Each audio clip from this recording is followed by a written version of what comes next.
Welcome to Her Designed Life, where we talk about money, how to earn more, save more, and lead a thriving life. Guys, I'm super excited. Today we're talking with Ashley from Impact Financial. Ashley is an amazing financial coach and author.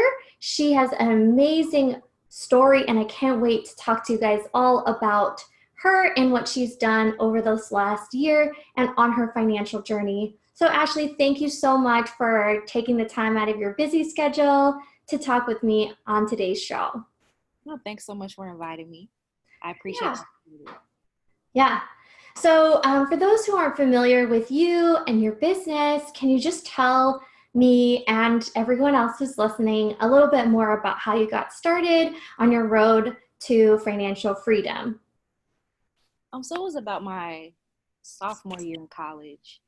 I started seeing how much student loan debt I was racking up, and it just didn't sit right with me. So I didn't have any other forms of debt, but that was increasing, and I said that, I want to pay for my last 2 years in cash, and I'm not sure how I'm going to do it, but I'm going to come up with a plan to at least try to graduate with the least amount of debt possible when I did. Yeah, I like how you kind of mentioned you kind of took a step back and started thinking about what you wanted to do with your life and how you wanted to finance your education. Because, like you said, it's oftentimes when people feel like pushed to do student loans just because everyone does it, it's commonplace, and you don't think twice about it. But the fact that you actually stepped back and said, okay, let's see if I can actually do something different, that was kind of brave of you. Speaking of your road to being more financially savvy, did you ever find that your family or friends kind of supported you, or maybe the opposite? They kind of thought it was weird that you weren't wanting to take on more debt. How was that kind of relationship with your fellow friends, family, anyone else in your sphere of influence? At first, I won't say that it was like a pushback, but I guess I was kind of obsessed with not taking on student loan debt. And so that kind of, I don't know, I'm not going to say like it caused like a rift between me and friends and family. I didn't get to join a lot of activities at school because I was working. Mm-hmm. Especially, I talk about some of this in my book too, some of the jobs that I took on. So I was a night auditor at a hotel. I worked odd jobs, weird jobs that probably most college students wouldn't. Mm-hmm. I was a delivery driver for Papa John's. Mm-hmm. So I did like various jobs like that where I could kind of earn money on my own time, as well as working from home for a couple of jobs. So, I mean, it was a little weird for my friends to see someone. I think I started this when I was 19, 20 years old. Yeah. So, it's just not common, especially for a woman. Yeah. To work as hard as I did. At first, I didn't even tell my family about some of the jobs that I did because I knew they would not support that over education and getting enough sleep.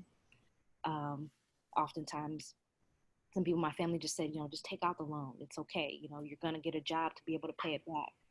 And so that just didn't sit well with me. And so a lot of people didn't understand my frustration that I had already taken on about almost $20,000 of debt so far. Yeah. Wow.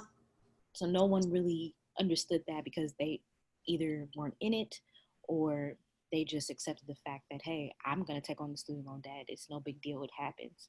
So I guess the support initially wasn't really like the thing to do. But then after I paid off my student loans, it's like, oh, wow, congratulations. And right. I didn't think it could be done. So we are. Mm-hmm. I know that in my church, I still tithed when I was going, but it was a huge sacrifice when I was paying off my debt. I'm like, do I really want to tithe while I'm doing this? And I don't want to really say this or that. I want to be able to do both. I want to be able to give when people are in need. So, generosity, as you said, I love charity. And so I also want to sacrifice a little bit more of my time, not just my money, given to less fortunate people or people like the Ronald McDonald House. I did a couple volunteer sessions there with my former employer. Mm-hmm. And I don't want it to only be done through my employer. I want it to be done outside. And buying back my time with money, I'll be able to do things like that more often. And so that's kind of, I'm sorry, I'm probably going on a tangent, No, no, you're good. Yeah, no, this is great. but that's pretty much the motivator for me to continue to do this. But yeah, I'm in law school. I know that's what you asked me originally. Yeah, I'm in law school. It actually increased my interest in wealth, not Mhm. just paying off debt.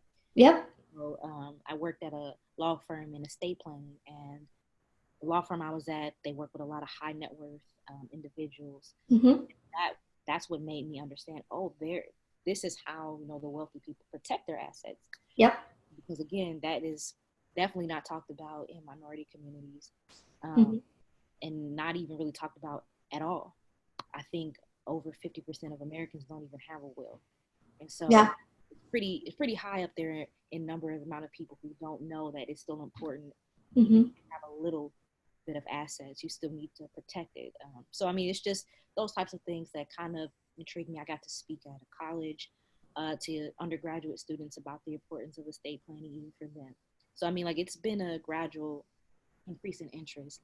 I'm not an expert on estate planning, but I do like to tell people that that's a part of your money too. For me, because I started my job when I was 22, Hmm. that was my boss actually told me, "Hey, do you have a will?" I'm like, "Of course not. Like, I don't have any assets. I just have my car." And Yeah. so I mean, like that, it's important. She helped me see the importance of it, because a will, it just lets everyone know, including the courts, how you exactly want things to be divided. That could be your 401k, Hmm. that can be life insurance policies. And in addition to a will, people don't think about how, what if something happens to you while you're living? Yeah, definitely. And I mean, I love the fact that you're kind of sharing these tips, and I'm sure it goes, more into detail in your book. And when is that book coming out? There's pre-order, or is it already out? It's pre-order right now, so it's coming out September 7th. I just wanted to get the word out there now so that people know that it is coming out, and that they have time to. It's only $9.99, but they have time to save up for it. If they Right. uh, want to buy it, it's a really short book. Hmm. It goes into detail for all these things that I'm talking about. I do talk about estate planning and the importance of it, Perfect. no matter what age, as long as you're 18 or above. So I do, walk through, the importance of each document that you at least need at minimum, even if you're not wealthy. That's fabulous. Thank you. Yeah. So even if you don't have a lot of assets, checking, savings, 401k, 403b, 529s, you need a will. And Ashley over here has an amazing resource. So definitely take her up on that.